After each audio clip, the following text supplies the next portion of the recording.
Hey everybody, Toys of Arkham here, back with another review. This is a bit different for me. I am reviewing for the first time a Mezco figure, and it is of the extremely disgusting Art the Clown from Terrifier.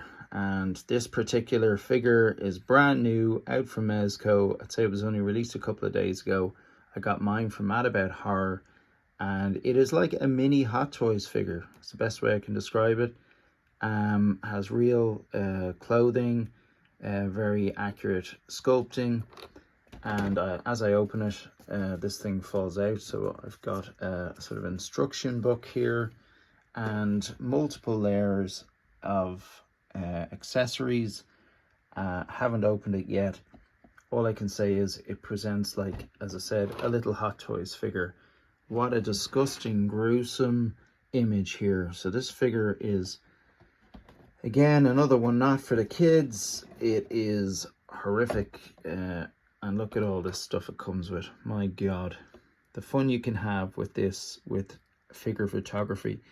And what struck me about this figure, I had the 1/6 scale version of the Trick or Treat Studios one, which isn't good really, and has only one sculpt. This one is just full of gruesome toys to play with, and it literally has I might go so far as to say iconic, but certainly memorable accessories from the various films of the 3 in the franchise so far. So you can recreate various iconic scenes from all 3 movies. So although I suppose officially it's from Terrifier 1, certainly there are accessories in this that you would have seen in each of the movies. For example, those sunglasses there are in the 2nd movie, not the 1st. The criticism this has attracted, just before I really get into the figure itself, is that all of the clothing is bloodied up, so you can never have him as a completely clean looking Art the Clown. But I don't really mind about that. NECA are coming out with their own version of this, which will be, I'd say, a little bit bigger in terms of height than this figure. This should be about 6 inches, and the NECA will be 7. But I'll probably get the NECA one as well. This is a bit more expensive. As I said, it's a bit more like a Hot Toys or a small mini Hot Toys figure. That's the sort of level of accuracy that Mezco go for. And that's not a knock on NECA. NECA's equally brilliant, but this is actual clothing, whereas the NECA will be entirely sculpted. Anyway, without further ado, I'll just pause this for a moment and open up the packaging. Getting a bit fancy here. I'm actually doing a small bit of editing. Shocker. Okay, so just picking up where we left off, it is quite a stacked figure, guys. This has a lot of stuff with it, and let's just say from the outset that I'm extremely impressed by this. This is really unbelievable. So there are, as I said earlier, a few layers to this. So you get his bin bag that he carries all his weapons in. You get these nasty blood effects. Now these can attach onto the accessories, like the knife and the saw, the meat cleaver, so you can sort of have a blood splatter effect. See, you can connect it in there. There's sort of a little groove in that, so you can put the accessory in. There's this is a blowtorch, and you have the fire effect that attaches in. I'm trying to do this with one hand, but you get the idea. So you've got that blowtorch that attaches. Got this whip that I believe is called the Cat o' Nine Tails, and it is a whip that has these sort of sharp, jagged edges at the end, so when the whip connects and it's pulled back, it'll rip your skin off. Pretty disgusting. Then we have his glasses that you see in the second movie. More blood splatter effect. And this, which is like the leg of a chair with all blood on it. At the very end, you can see that there are these broken nails. I think that's a fork or a knife driven straight through it. And I suppose if you're getting hit around with this thing, it'll cause serious damage. So yeah, the leg of a chair, it looks very realistic, wooden, amazing. So that was at the bottom layer of the figure. Like if you're into figure photography, just think of the fun you can have with this. So there's also various hands. This one here is quite interesting. So it has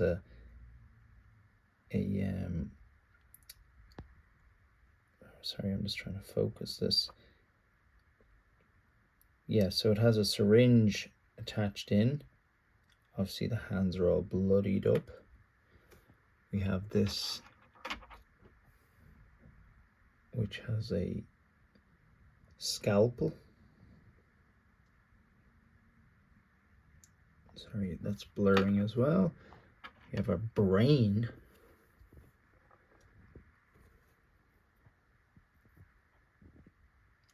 The detail on that.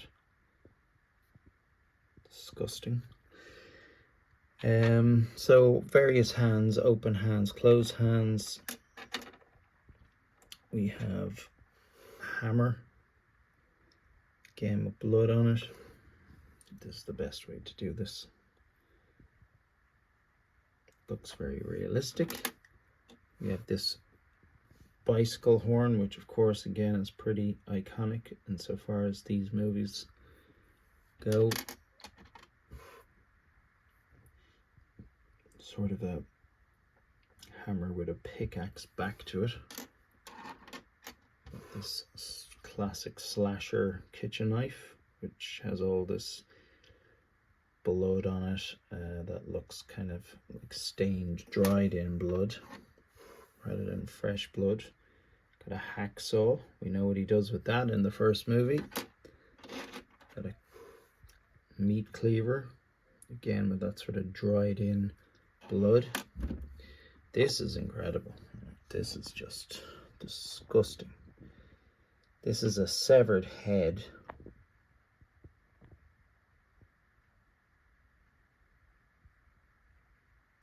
And is very, very gruesome as far as accessories go.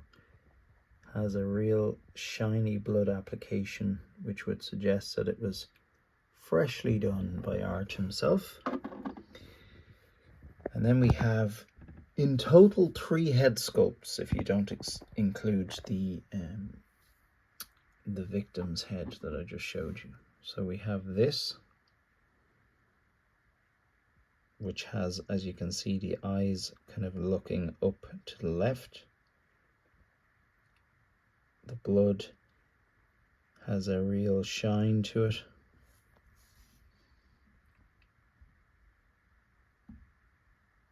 Why is my phone just not focusing? There, it's a bit better there. He's a real creepy looking guy. I actually think, I don't know where I fall on this character. I just think he's so horrific. These movies are the most gruesome movies I think I've ever seen. They are horrible.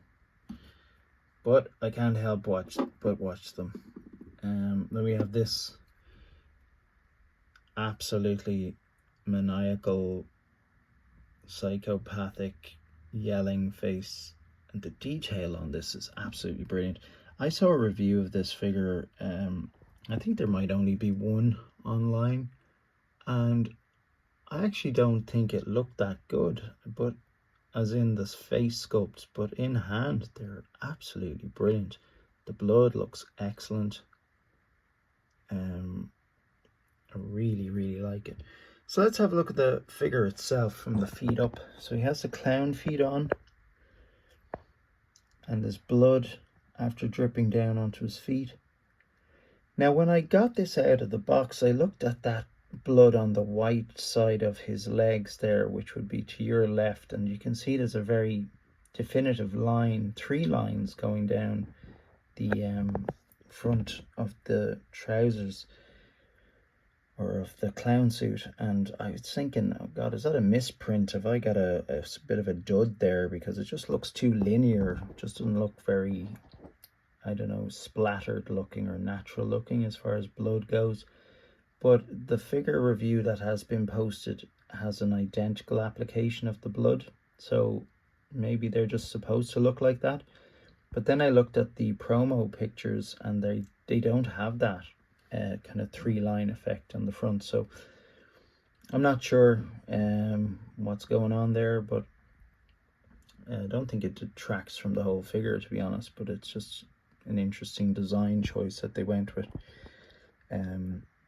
But just before I forget to mention it, those hands are absolutely amazing. Like, the blood effect is incredible. They just looks really wet and realistic. So, you know, don't be afraid of if you haven't seen this in real life and you're a bit worried about it, the attention to detail and realism is there.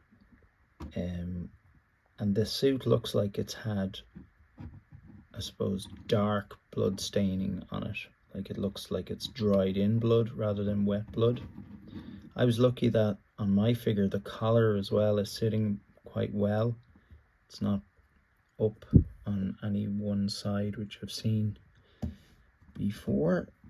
Let's have a look at this particular sculpt, which I think has this deadpan "I'm gonna kill you" look, which is pretty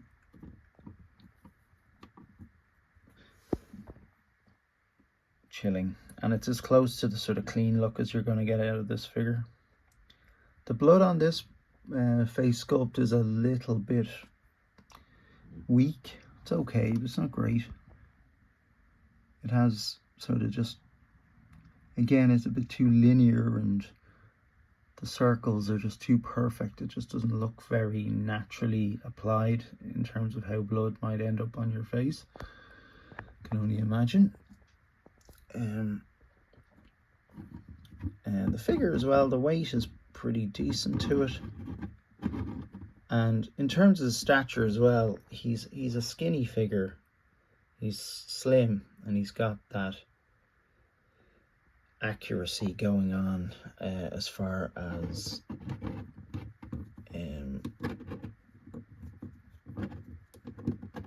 Art the Clown is. He was a skinny guy, David Howard Thornton, that played the character.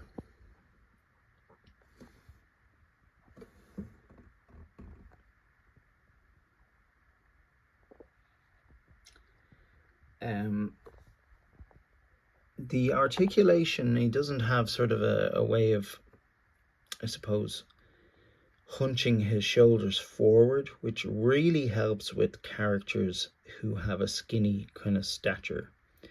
I recently watched a few reviews of the Hot Toys Joker, the Joaquin Phoenix Joker, and people are right to point out that the body of the figure looks a little bit too average for the sort of body type Joaquin Phoenix had in the movie.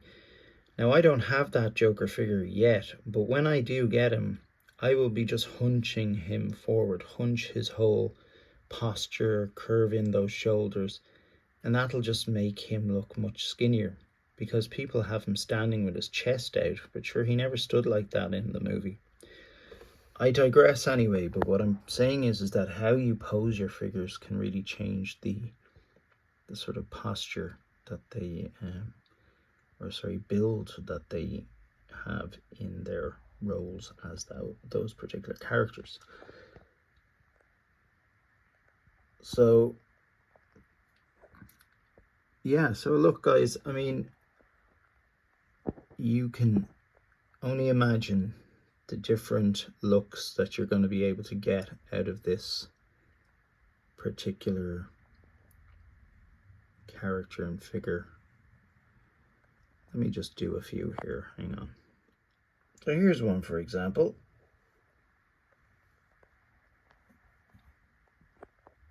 Art is just after chopping a head off, and he might go in and chop some more.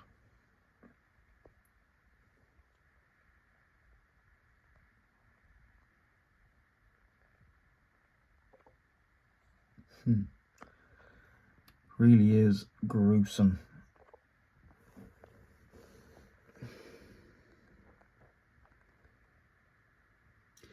But look, there are endless possibilities to this particular figure and posing, and you know, you could